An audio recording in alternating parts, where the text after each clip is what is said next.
Assalamualaikum warahmatullahi wabarakatuh. Selamat siang dan salam olahraga.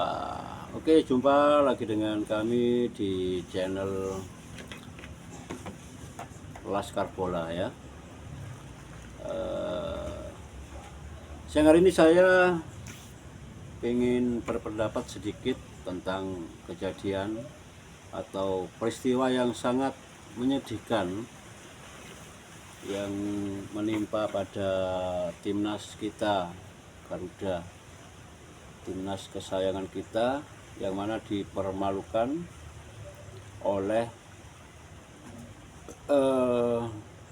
dari timnas Vietnam ya, yang mana di kandang sendiri Indonesia ternyata ditumbangkan dengan skor yang cukup telak sekali, yaitu 3 atau 0-3, di mana Indonesia timnas itu 70% pemain naturalisasi di situ diturunkan, dan sementara ada 2 dan 3 dari pemain Vietnam itu yang situ ada pemain naturalisasi. Tapi mengapa untuk segi tekanan memang Indonesia sudah memberikan tekanan mulai dari menit awal, tetapi hasil dari tekanan pemain timnas kepada Vietnam itu tidak membuahkan hasil. Malahan dengan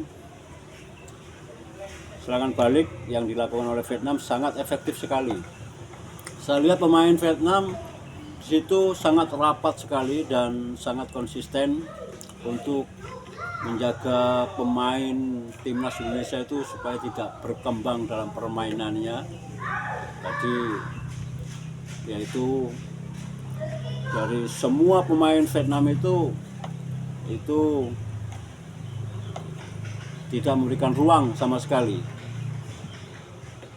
agar supaya pemain timnas Indonesia itu leluasa untuk masuk ke kotak penalti.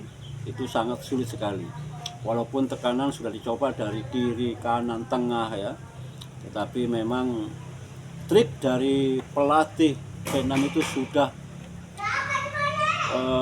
lebih jauh sudah mempelajari gaya permainan dari timnas Indonesia itu sendiri ya. Jadi memang dipancing dulu. Saya lihat kalau dari permainan kemarin tuh saya amati ya, itu saya pribadi mungkin beda dengan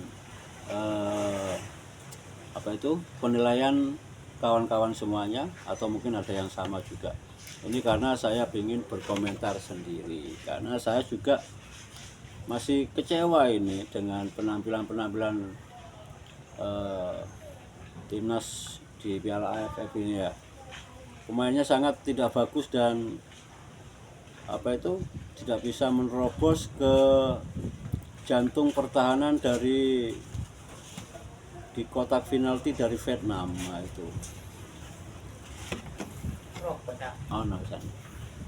Ya, makanya memang strategi Vietnam memang timnas dipancing dulu agar menyerang lebih dalam, dan di situ sudah dipersiapkan untuk serangan baliknya.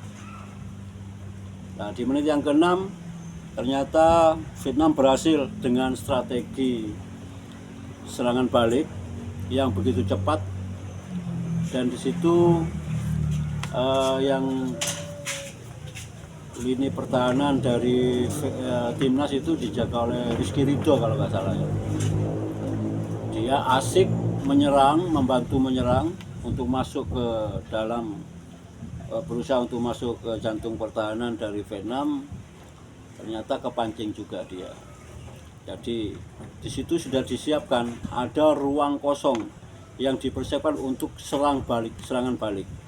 Jadi koordinasi antar pemain baik dari lini belakang, tengah maupun depan, dari sayap kanan, dari sayap kiri ya, itu memang sudah dipersiapkan, sudah dibuatkan ruang memang di situ agar supaya nanti dalam serangan balik itu bisa melaju dengan cepat, sehingga dari pertahanan tengah dan kiri dari timnas itu tidak mampu untuk mengejar, ya. Itu sangat efektif sekali strategi dari pelatih Vietnam itu kayaknya, sahabat ya. Gol cepat yang dibuat oleh Vietnam itu sangat mengagetkan sekali. Karena apa? Karena kita bermain di kandang Stadion Pakansari, di kandang sendiri, dan dengan kemasukan gol di menit-menit awal atau gol cepat itu membuat pemain Vietnam itu lebih percaya diri dan masih tetap menggunakan strategi bertahan sekaligus mempersiapkan untuk serangan balik, ya. Lagi-lagi dengan kejadian gol yang pertama itu masih tidak ada perubahan strategi dari tim kita, ya. Masih kosong di situ, dan kembali di menit yang ke-15 kalau nggak salah itu ternyata di situ diulangi lagi, ya. Terjadi gol hampir sama golnya dari sisi kanan pemain timnas, ya. Lagi-lagi ada ruang kosong yang ditinggalkan oleh Rizky Ridho dengan asik menyerang dan terprovokasi untuk masuk ke jantung pertahanan Vietnam. Padahal di situ sudah dipersiapkan serangan baliknya, ya. Jadi sangat jeli sekali ya untuk pelatih Vietnam ini membaca dan mempelajari kekurangan dari pemain kita. Walaupun kita itu asik menyerang dan dengan gol cepat itu jadi perkembangan atau strategi dari tim kita itu kayaknya tidak ada perubahan. Maka terjadilah gol yang kedua di menit yang ke-15, ya. Nah, sampai di situ Vietnam masih tetap mempertahankan strateginya untuk selalu bermain rapat dan tidak memberikan sedikit celah pun untuk bisa masuk di area penalti.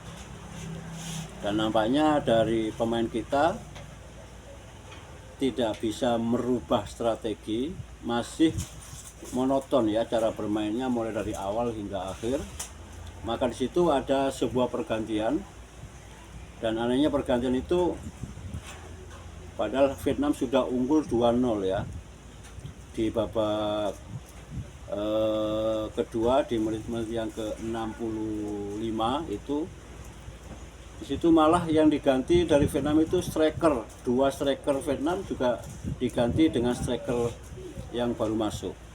Nah itulah, di Vietnam itu pelatih Vietnam tidak ingin main bertahan karena sudah merasa dengan pemain-pemain yang bertahan sudah mampu untuk mengatasi segala tekanan dari pemain kita.